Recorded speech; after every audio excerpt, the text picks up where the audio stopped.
And let's continue with the second chapter of The Dark Angel by Meredith Ann Pierce. Ariel met the vampire. Um, he turned out to be more attractive than she thought he would be, and while she was looking at that, she was grabbed. And we'll continue from there.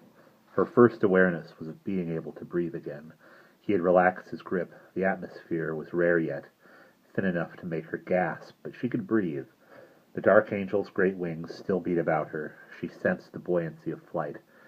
And she was cold, still so very cold.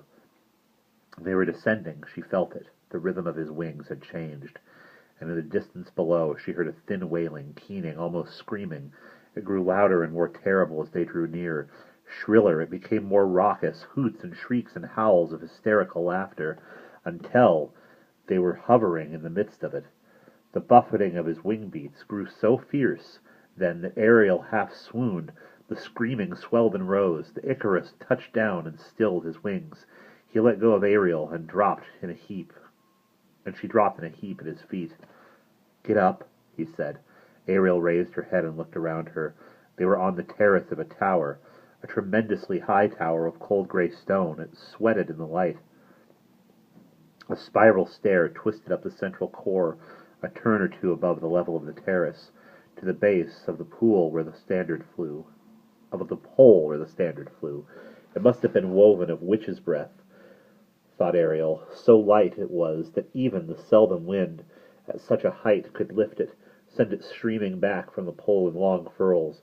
Gargoyles sat on the battlements. Lean they were, and the same hideous damp gray as the stone. They looked at her with hollow eyes and rattled their silver chains. They had wings of bats or wings of birds, most of them, and licked their beaks or teeth with forked and double tongues. Two paced restlessly before their platforms. Others whined or picked their claws, or groomed their mangy fur or feathers or lizard skin or scales. The nearest one snapped at Ariel. She drew away from them, pressed closer to the vampire, but he moved off from her toward the hole in the floor where the spiral steps entered the tower. "Come," he said. "They'll not attack you while you are with me, but you must not come here alone." Ariel looked first at him, at his beautiful bloodless face, his colorless eyes and long silver hair. She had never seen any living being so fair as the Dark Angel. She glanced back at the starved, ragged gargoyles. They had a sharp stench to them, like rotted cheese or buttermilk. Ariel could think of no creature foul enough to compare with them. The Icarus paused gracefully at the steps. All his moves were grace. "Do you come?" Ariel turned back to him. "I am to be your bride," she said, not questioning. The certainty of it overwhelmed her. The Dark Angel looked at her and then laughed, a long, mocking laugh that sent the gargoyles into a screaming, chattering frenzy. "Ha, ha, ha, ha! You!" he cried, and Ariel's heart shrank and tightened like a knot beneath the bone of her breast. "You be my bride? By the fair witch, no, you're much too ugly." Ariel was silent for a moment. "Then why have you brought me here?" she asked at last. "You are to be my wife's tirewoman," he said, then turned and began to descend the stairs. Ariel got to her feet but did not follow. The gargoyles shrieked and strained at their shackles. The vampire halted after a moment and turned to her again. "Do you come, girl? What is the matter with you?" "I am not to be your bride," said Ariel. The vampire snorted, his lip curled with contempt.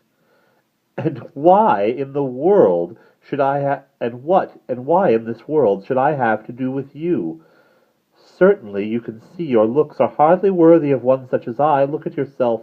There is color to your skin, and one can see the blood in your veins.